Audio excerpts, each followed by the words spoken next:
And we are here with Dick Cross. He is a serial turnaround CEO.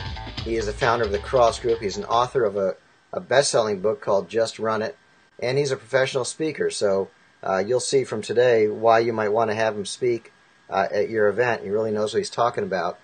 We spoke in an earlier session about Just Run It, about how Dick came to discover the principles that are in Just Run It. Today, what we're going to talk about is some of the key ideas, and there's some graphics that are in the book that I'm going to show up, and I'll edit them into the discussion. So, Dick, thanks for joining us. Hey, my pleasure. Great to have another bite of the apple. Excellent. Good. So the first topic we're going to talk about, why don't we just do a little bit about Just Run It? Just give them the 1-minute version, and then we'll get into the diagrams. Sure. It's really the product of what I've learned over 25 years running mid-tier businesses. I'm absolutely passionate about it. I think the fix for our economy might be right under our noses if we can figure out how to get the 600 new businesses that we launch every year to get to average size.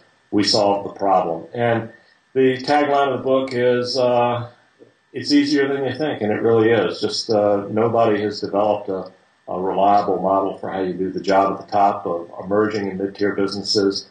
I have, and it's worked for me for 25 years, and I'm just on the road now selling the goods. Excellent. Yeah, I think one of the interesting points is that there's really no courses in any business school about how you actually run a company of that size. It really is crazy. And the absolute truth is there's no place you can go in the United States and take a course called How to Run a Business. In this Newtonian way that I think we talked about last time, we still believe that if you study the parts, you know the whole. And that's the way business school is constructed. Over 2 years, you take 20-some courses, and you're supposed to know how to run a business. I've taught at Harvard how to run a business, and I know that formula doesn't work. Right. Excellent. So I think that leads us right into one of your diagrams, one of your key tools you use with clients.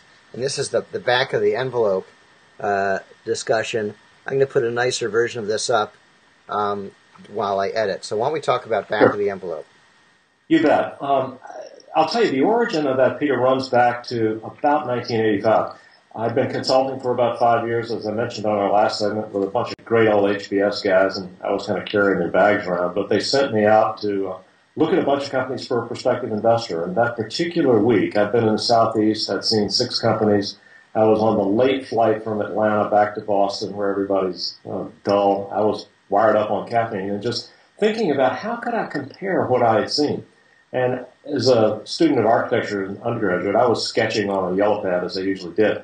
And I happened to draw the back of a number 10 envelope, and it just hit me. It said, boy, in the 4 triangles on that envelope, I could actually compare every one of those businesses and understand not only how well they made sense in terms of what was going on around them, but how well they were put together on the inside, and whether, in fact, the combination of the 4 key ingredients of the business were aligned in such a way that the whole was worth more than the arithmetic sum of parts. So that diagram starts on the left-hand side with customers. We're taught usually in school to think about that in demographic terms. At that moment, I knew that was not the right way to think about it. The way to think about it is, how do they think? The way to wire your business indelibly to a customer is to wire it into the way they think. Mm-hmm. The next piece over on the right-hand side then was, well, if I understand how they think, what needs might I be able to satisfy for them better than anybody else? And they may be directly or only tangentially related to exactly what I sell them. Then I went around to the top and I said, gosh, if I've got a prescription for who I want to sell something to and how I might be able to help them, well, the next piece is positioning. How do I need to be seen? How do I need to be known in order to be their first choice? And then the last piece was, well, if that's the story, these are the folks I want to sell to, this is what I think I can help them with, this is how I want to be noticed by them, then the last piece is the hard piece, which is, okay, what have I got to have in my kit? What are the skills and the competencies that I have to deliver the goods every time and make good on my promise? So that, as simple as that model is, I can tell you it's sustained me for 25 years, and it is a complete way of thinking about a business. And if you work with it, you'll understand the depth. Right. So really, the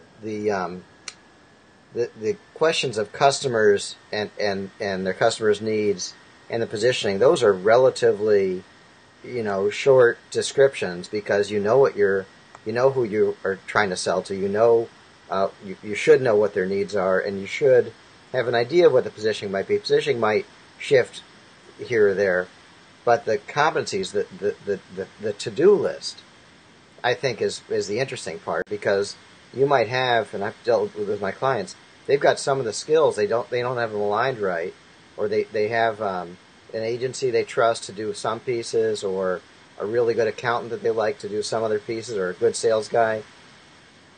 They have some of the pieces, but it's putting that whole list together and saying, oh, I'm good in these areas, but not in these other ones. I think that's the interesting part, right? There's that part of it, and quite frankly, it all comes together. Truth falls out in the competencies, whether in fact you can do what you think you want to do. But there's amazing insights by just sort of digging into who are our customers and how do they think. A quick example from CarStar, great turnaround I did over 4 years. 400 automobile body shops in the United States and Canada, and everybody thought it was about fixing the car. When we really dug into what the customer really cared about, they wanted to get their kids to school. They wanted to not be late for work. Right. And fixing the car was almost incidental. So we looked at them and said, what were they concerned about? What were they thinking about? They're thinking, my life is going to be disrupted. What do they need? They need transportation. They need stress out of their life. We started presenting ourselves as, relax, we'll take it from here. This is not a big deal. We'll get you a car. We'll get your kids to work and all that. And you know what? It was explosive because we understood the customers on a different dimension than everybody else. We positioned ourselves that way, Right. and frankly, we rebuilt the business to deliver that. Excellent. Well, that's a great example. So the next item we're going to talk about is something you call the renewal curve. Yeah, So I'm going to hold it up here for a second so we can see it, the renewal curve. sure. Why don't you talk about that a little bit? Well, that's another thing that came into my head in the late 80s after the back of the envelope, and it's derivative from some work a fellow named Bruce Henderson was doing at Harvard Business School on the life cycle. People who study marketing know about the product life cycle. We say products, businesses, and industries go through this cycle like organisms from being embryonic through growth, they mature, they age, and they pass away. Bruce basically built the most famous consulting company ever, Boston Consulting Group, on that idea. I was a disciple for a while, but I rejected the idea that the ultimate was to age and disappear. And what occurred to me by seeing a handful of companies that were the most vigorous, and at that time they were mostly in Silicon Valley, I got to visit some of those, and I saw some companies that defied the curve. In fact, when they moved up that curve from the embryonic through the growth stage and things just started to slow down, somehow they would jump from that curve to a low point on the growth phase of a new curve. And they would molt from being one business into another. In other words, in my lexicon, they would change their back of the envelope and start a new business. Yeah. And the faster they did it, the more they left their competitors in the dust just wondering what happened. And that's the back of the envelope. If you can understand where your business is, embryonic growth, mature, or needs to transit this gray zone into a different business, you can do a much better job at the helm. And that's another one of those things like the back of the envelope that, boy, the more you think about it, the deeper it gets. Right, and a lot of companies we see with Silicon Valley and tech startups, when they make those shifts, their revenues might not be where they want them to be initially, and they need a plan for that. And if they trust that they're on the right path, their revenues will go the right direction over time. It is one of the things that prevents more companies, particularly publicly traded companies, from doing it, because it is a time when you step back and you have to say, you know what, we got to retool the plant. We might have to retool the management team, but there's a better horizon out there, and if we don't do it, we can't continue to fool ourselves and think that we're going to get better doing what we've done in the past. Right. The other expression for that is eating your own lunch, right? Yeah. Eat your own lunch or someone else is going to. Yeah, so that's sort of the second piece of the models. Great. And then the third is the trifocal lenses. Yeah. That's where it really does come together, and it becomes very, very specific in terms of how you do the job at the top. And it took me a while to figure this out. And if we go back to the discussion we just had about the renewal curve, I spent a long time trying to understand what it was that allowed some companies to molt almost effortlessly from one back of the envelope model onto one curve that was maturing onto another back of the envelope model, which placed them in a much more advantageous situation. And I had been a student of strategy. You grow up in the 70s and the 80s and you believe that whoever has the best strategy wins, but I was always frustrated trying to figure out how to get the strategy to be more than a book and to actually make something different happen in companies, and it didn't happen very often. And what I found out in a couple of unusual circumstances is if you add one more ingredient to strategy and execution, it allows people the freedom and the excitement to anticipate changing rather than to fear it. And that was the vision piece. Now, what I talk about as trifocal lenses as the job at the top is maintaining three fields of view, in focus and aligned all the time. Great CEOs, and anybody can be one, it's not that hard. Great CEOs continuously think about the 3, 4, 5, 10-year horizon. What are the core values, the principles and purposes of that company that they want to maintain? And what is their next heroic milestone? The thing that just rides the knife edge between what's crazy to talk about and just what might be able to be done if we get a few things done. Then strategy is focused on that milestone. It says, well, what are the handful of things? And they're usually not more than 3 or 4 that we need to do in addition to running our business the way it is right now to drive it toward that milestone.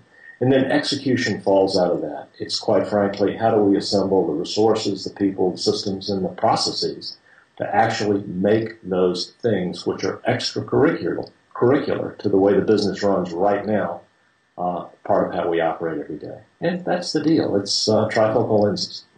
Cool. Well, I think that's the three of them work really well together, and obviously you've thought a lot about it.